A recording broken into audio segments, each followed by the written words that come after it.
हाँ जी, जय हिंद, वंदे मातरम। राजस्थान के युवाओं के लिए एक बड़ी भर्ती उनके सामने आ चुकी है। राजस्थान सीईटी का एग्ज़ाम देने वाले या फिर राजस्थान की सीईटी में भाग नहीं लेने वाले सभी एस्पिरेंट के लिए एक सीधी भर्ती है, वो उनके सामने आ चुकी है।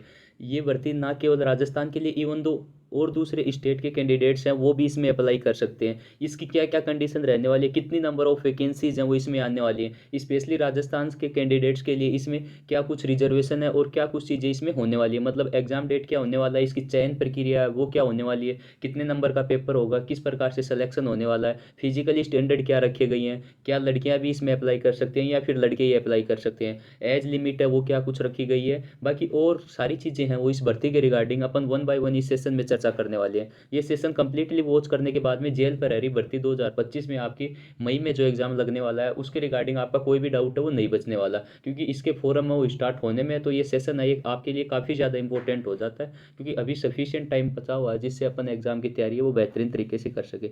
सबसे पहले बात कर लेते हैं जेल प्रहरी सीधी भर्ती। ये भर्ती होने वाली है, ये जिन दोस्तों ने सीईटी का एग्ज़ाम दिया है वो भी इसमें अप्लाई कर सकते हैं फॉरम, या फिर जिन्होंने सीईटी का एग्ज़ाम नहीं दिया है या फिर सीईटी के एग्ज़ाम में भाग नहीं लिया था या फिर 40% मार्क नहीं बने हैं, उन कैंडिडेट्स के लिए भी ये भर्ती होने वाली है। मतलब इसमें सीईटी का कोई भी क्राइटेरिया नहीं है, हर एक कैंडिडेट्स है जो 10th पास है वो इसके लिए एलिजिबल है, या फिर ये मान लीजिए इसमें पार्टिसिपेट कर सकता है या फिर फॉरम है वो लगा सकता है। तो बिल्कुल भी पैनिक नहीं होना जिन्होंने सीईटी नहीं दिया या फिर जिनके सीईटी में 40% मार्क है वो नहीं आए। तो सबसे पहले अपन चर्चा करेंगे कि इसकी एग्ज़ाम डेट है वो क्या कुछ होने वाली है। तो इसकी एग्ज़ाम डेट है वो 9 11 और 12 अप्रैल को है वो इसका एग्ज़ाम होने वाला है। मतलब परीक्षा दिनांक या फिर एग्ज़ाम डेट है इसकी 9 11 और 12 अप्रैल को है वो इसका एग्ज़ाम होने वाला है। देन उसके बाद में अपन देख लेते हैं कि 2025 में संभावित पद कितने हैं, कितने नंबर ऑफ वैकेंसीज हैं वो इस बार आ सकती है। तो 2011 का डाटा मैं आपको बता देता हूँ। 2011 में इसमें नंबर ऑफ वैकेंसीज आई थी 550 वैकेंसीज आई थी।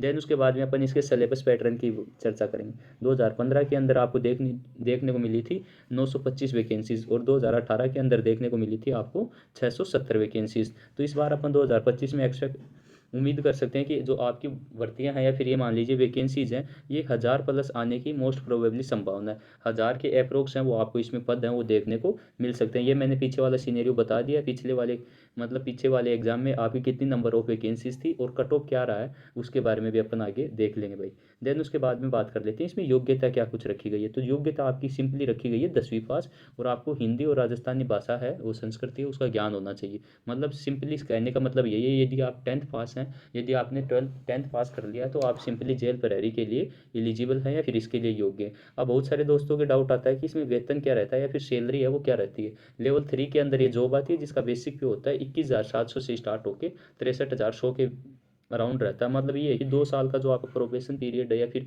जो आपकी ट्रेनिंग की अवधि होती है उसके बाद में लेवल 3 के हिसाब से आपको पेमेंट मिलना शुरू हो जाता है। उससे पहले 12,000 के अप्रोक्स है वो आपकी सैलरी रहती है स्टार्टिंग के 2 साल में। अब बात करते हैं चयन प्रक्रिया किस प्रकार से होने वाली है। तो सबसे पहले इसमें होगा आपका लिखित एग्जाम, मतलब रिटन एग्जाम इसमें होने वाला। देन उसके बाद में होगी आपकी शारीरिक दक्षता यानी कि फिजिकल टेस्ट। देन उसके बाद में होगी आपकी चिकित्सा परीक्षा या फिर मेडिकल एग्जामिनेशन। लास्ट और फाइनल प्रोसेस बच जाता है वो आपका बच जाता है डॉक्यूमेंट वेरिफिकेशन या फिर दस्तावेज सत्यापन। टोटल मेजर जो है इसके 4 स्टेप हैं जिसके जरिए आपका सिलेक्शन होने वाला है। पहला लिखित परीक्षा, दूसरा शारीरिक दक्षता परीक्षा, तीसरा है चिकित्सा परीक्षण, और चौथा आपका डॉक्यूमेंट वेरिफिकेशन। ये आपको पता चल रहा है जो आपकी चयन प्रक्रिया है वो किस प्रकार से होने वाली। देन चयन प्रक्रिया पता होने के बाद में सबसे मेन डाउट आता है कि इसमें सिलेबस है वो क्या कुछ होने वाला है। तो सिलेबस के बारे में बता देता हूँ भाई। आपके 100 क्वेश्चन है वो आपको देखने को मिलेंगे। एक क्वेश्चन है वो आपके 4 नंबर का होगा। अवधि है एग्जाम की वो 2 घंटे की होगी, और इसमें नेगेटिव मार्किंग है वो आपको 1/4 देखने को मिलेगी, या फिर 1/4 है वो इसमें आपको नेगेटिव मार्किंग है वो देखने को मिलेगी। मेन सिलेबस का पोर्शन रहेगा रीजनिंग और आपके अंकगणित मैथमेटिक्स, और रीजनिंग का वेटेज रहेगा 180 क्वेश्चंस या फिर 180 नंबर के अराउंड, यानी 200 के तकरीबन। 100 के लगभग आपके जीके जीएस वाला ये करंट वाला वेटेज रहेगा, और 100 के लगभग आपका रहेगा राजस्थान सामान्य ज्ञान का जो प्रीवियस ईयर में आपका वेटेज रहता है, फिर प्रीवियस ईयर का सिलेबस था उसके हिसाब से। 400 नंबर का पेपर होगा, 2 घंटे की अवधि होगी, एक क्वेश्चन 4 नंबर का होने वाला, 1/4 था वो इसमें नेगेटिव मार्किंग है, और 100 नंबर है वो आपकी शारीरिक दक्षता परीक्षा या फिर फिजिकल टेस्ट के इसमें ऐड होने वाले हैं। टोटल फाइनल मेरिट बनने वाली है, कट ऑफ बनने वाली है वो अराउंड 500 नंबर में से आपकी कट ऑफ है वो तैयार होगी भाई। अब इसके बाद में देख लेते हैं आपकी सैलरी है वो कितनी क्या कुछ इसमें रहने वाली है भाई। सैलरी के बारे में इसमें अपन देख लेंगे सैलरी क्या कुछ रहने वाली है। सैलरी मैंने आपको बता दिया कि टोटल सैलरी है आफ्टर 2 ईयर, मतलब आपकी प्रोबेशन पीरियड पूरा होने के बाद में बेसिक सैलरी के 21,700 मैंने आपको बताई थी। फिर उसमें डी एड होता है, HR एड होता है। इस प्रकार से आपकी 35,000 की अप्रोक्स है वो आपको सैलरी है इसमें देखने को मिलेगी। अब बात कर रहे थे अपन चयन प्रक्रिया की, जिसमें मैंने बताया था कि 400 नंबर की आपकी लिखित एग्जाम होगी, 100 नंबर का आपका फिजिकल टेस्ट होगा। टोटल 500 नंबर में से आपकी मेरिट है या फिर कट ऑफ है वो बनने वाली है, ये आपको पता चल गया होगा। देन उसके बाद में बात करते हैं पुरुष अभ्यर्थी के लिए फिजिकल स्टैंडर्ड क्या रखे गए। ऊंचाई इसमें रखी गई है 168 सेंटीमीटर, 168 सेंटीमीटर है वो हाइट होनी चाहिए। सीना आपका बिना फुलाए नॉर्मल विदाउट एक्सपेंस होना चाहिए 81 सेंटीमीटर, 81 सेंटीमीटर, और फुलाने पर होना चाहिए 86 सेंटीमीटर या फिर 86 सेंटीमीटर। सीने का फुलाव मतलब ये मान लीजिए एक्सपेंशन है वो आपका मिनिमम है वो 5 सेंटीमीटर होना चाहिए। ये था पुरुष कैंडिडेट्स के लिए। फिर मेल कैंडिडेट्स के लिए अब बात करते हैं महिला अभ्यर्थी या फिर फीमेल कैंडिडेट्स के लिए क्या है। फीमेल कैंडिडेट्स के लिए जो टेस्ट वगैरह का कोई क्राइटेरिया नहीं, इसमें हाइट आपकी होनी चाहिए 152 सेंटीमीटर, 152 सेंटीमीटर, और न्यूनतम वेट होना चाहिए या फिर जो निम्नतम आपका वजन है वो होना चाहिए इसमें 47.5 किलोग्राम। देन उसके बाद में आपका क्या हो जाता है, आपका रिटन एग्जामिनेशन के बाद में मेडिकल एग्जामिनेशन। देन उसके बाद में देखते हैं आपकी जो शारीरिक दक्षता परीक्षा है उसमें आपको 10 किलोमीटर दौड़ है वो पुरुष अभ्यर्थियों को लगानी होगी अधिकतम 60 मिनट में।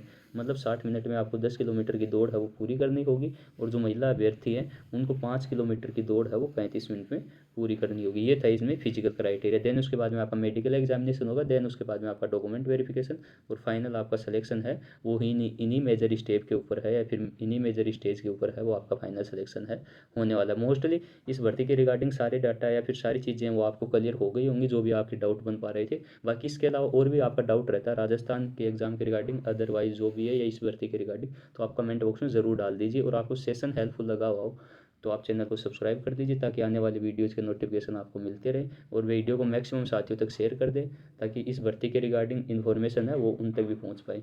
जय हिंद, जय भारत, वंदे मातरम।